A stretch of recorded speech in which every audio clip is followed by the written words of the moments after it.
Muy bien. Buenos días a todas y a todos.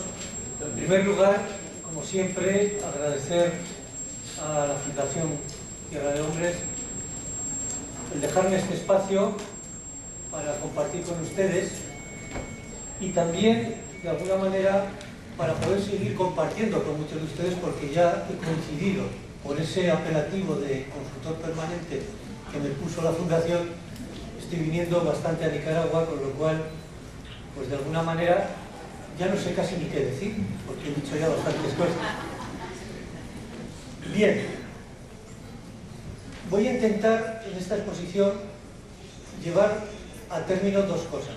Primero, hablar lógicamente del tema que nos ocupa, que es la violencia de género y la violencia intrafamiliar, pero sobre todo situarla en el tratamiento penal, quizás en el tratamiento penal menos común de los tratamientos penales que en este momento se hacen en casi todos los países, que es en el tratamiento penal desde el espacio de la aplicación de medidas alternativas.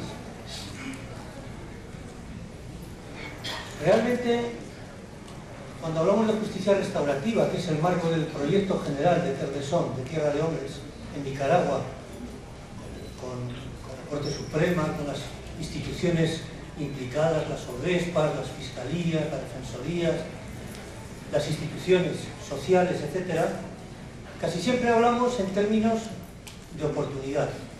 La justicia restaurativa, además de muchas cosas que hemos definido muchas veces, ¿no?, es sobre todo un espacio de oportunidad.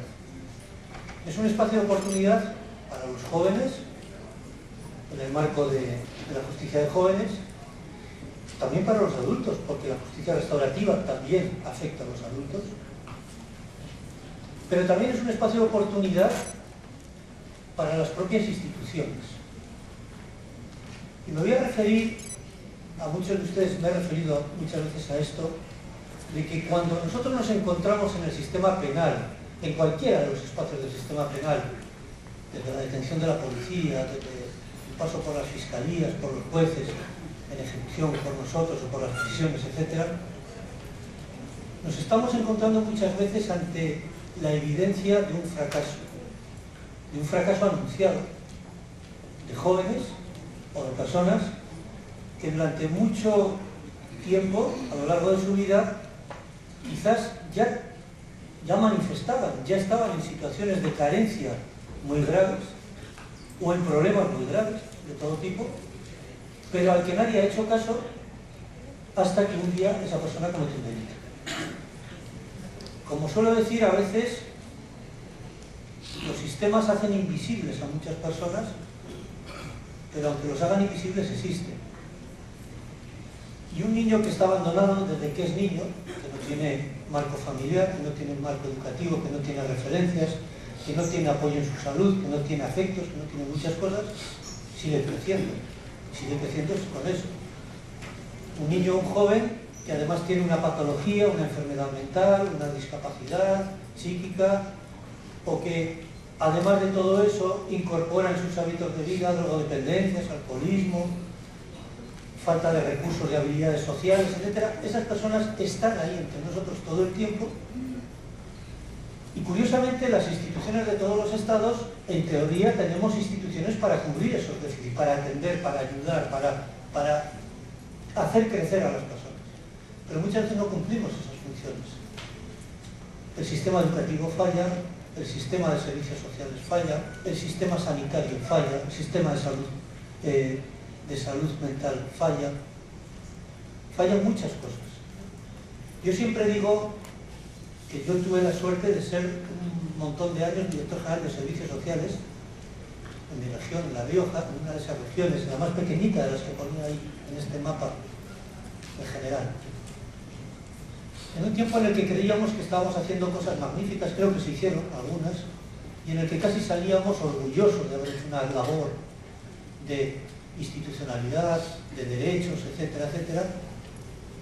Y yo tenía competencia en materia de protección de infancia, entre otras muchas competencias, tenía toda la competencia en materia de protección de infancia, tenía toda la competencia en materia de lo que nosotros llamamos reforma, ejecución de justicia juvenil, y teníamos competencia también precisamente en todo lo que eran las políticas de igualdad de la mujer, de promoción, de prevención del maltrato, del abandono, todo.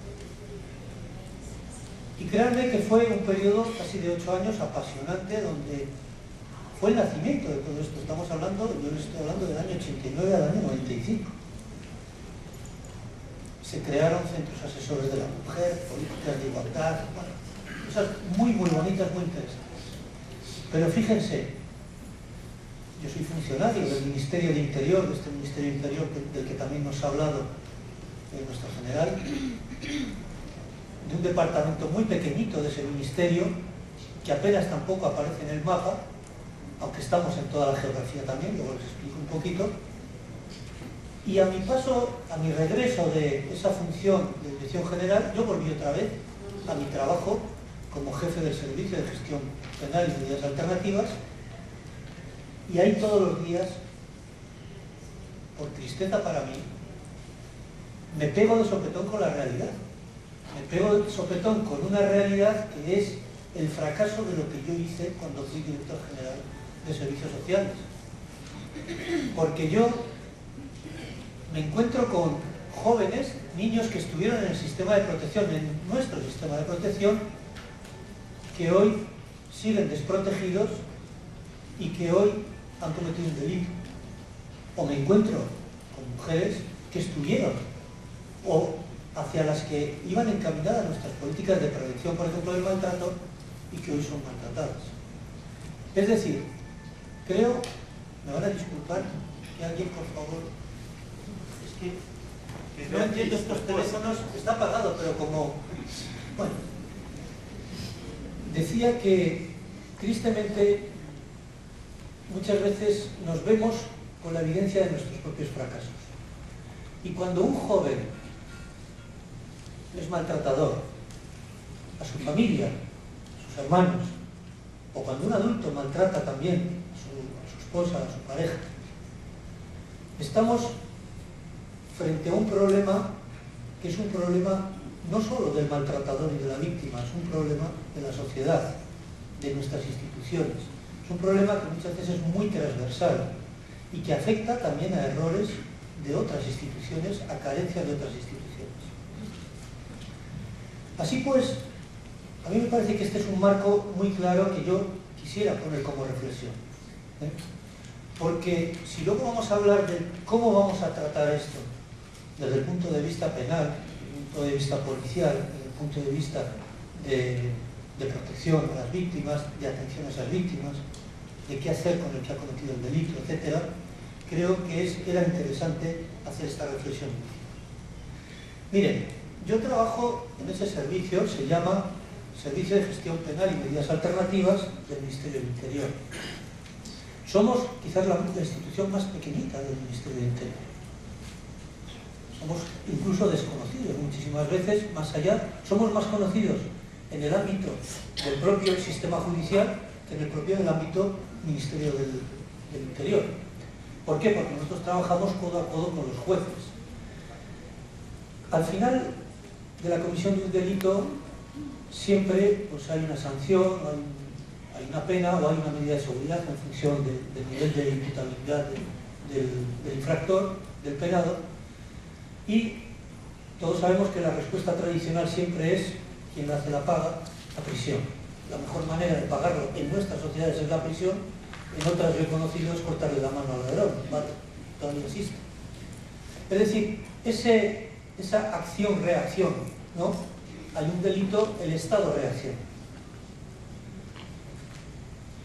El sistema de medidas alternativas que introduce el Código Penal del 95 en España, en el cual supera esa concepción retributiva de la acción del Estado frente al delito, introduce toda una serie de medidas alternativas que de alguna manera alguien las tiene que llevar a cabo y alguien las tiene que hacer efectivas. En el caso español son la libertad condicional, que es la última parte del cumplimiento de una condena de prisión y que el penado ha pasado por la prisión, y que la libertad condicional tenemos que luego ejecutarla nosotros.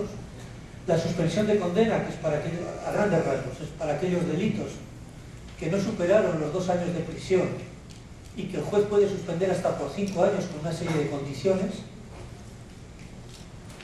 También en casos extraordinarios por drogodependencia o enfermedad mental, hasta 3 años de prisión pueden ser suspendidos hasta por 5. La sustitución de la pena para aquellas penas que no superen el año de prisión, primarios, etcétera, que puedan ser sustituidos por multa, trabajos en beneficio de la comunidad o por las dos cosas, y que supone también sustituir esa pena que había inicial de prisión por otra diferente. Los trabajos en beneficio de la comunidad, todo el mundo los conoce, prestar una atención a la comunidad. Las medidas de seguridad privativas y no privativas de libertad que tenemos nosotros, que sobre todo vienen ligadas a personas que se les ha declarado semi-imputables o inimputables por cuestión de enfermedad mental, de dependencia, etc. Ahí nos encontramos casos muy graves a veces, porque enfermos mentales a veces cometen delitos muy graves, gravísimos, y la mayoría de las veces contra las personas.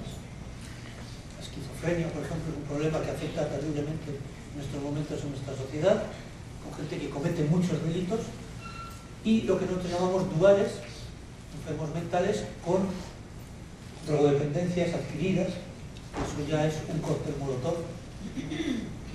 Esas medidas de seguridad que también controlamos nosotros, privativas y no privativas, es decir, aquellas que suponen que un señor debe de estar en un centro de internamiento, no de prisión, también puede ser en un psiquiátrico penitenciario, en un centro de internamiento, y las no privativas de libertad, aquellas que pueden cumplir de manera ambulatoria y con nuestro seguimiento también. Y luego tenemos también la medida de localización permanente, que es una medida por lo que una persona debe de permanecer en un determinado lugar durante un tiempo. Estamos hablando del ámbito de los adultos en estos momentos. En el ámbito de los jóvenes existen también medidas muy similares a las que existen en Nicaragua, medidas socioeducativas, libertad vigilada, etcétera, etcétera, trabajos en beneficio de la comunidad, donde la ejecución corresponde a equipos similares a los nuestros, pero que están adscritos a los gobiernos autónomos. Por eso les decía antes que yo tuve competencia. Nosotros, en el año 95, como digo, el Código Penal describe estas medidas, pero se queda ahí, como siempre. Se hacen grandes leyes, pero luego no se dice cómo las tenemos que hacer. Y entonces tuve la suerte de participar, junto con otro compañero de Navarra, en la elaboración de un Real Decreto, que es el Real Decreto 515-2005, que es precisamente esa norma de rango menor en la que se dice cómo tenemos que ejecutar esas medidas. ¿Qué debemos hacer para garantizar la correcta ejecución de esas medidas? Este es un reto en el que estamos inmersos en Nicaragua en estos momentos, en el ámbito de la justicia de jóvenes, con el proyecto, con la Corte Suprema, con las ODESPAS, con las fiscalías, con la sociedad civil, etcétera, siguiendo un modelo muy parecido al que yo les voy hablando ahora. Por lo tanto, ya empieza a haber experiencia en el ámbito de jóvenes que puede ser muy interesante de tener en cuenta en nuestro propio país, en Nicaragua.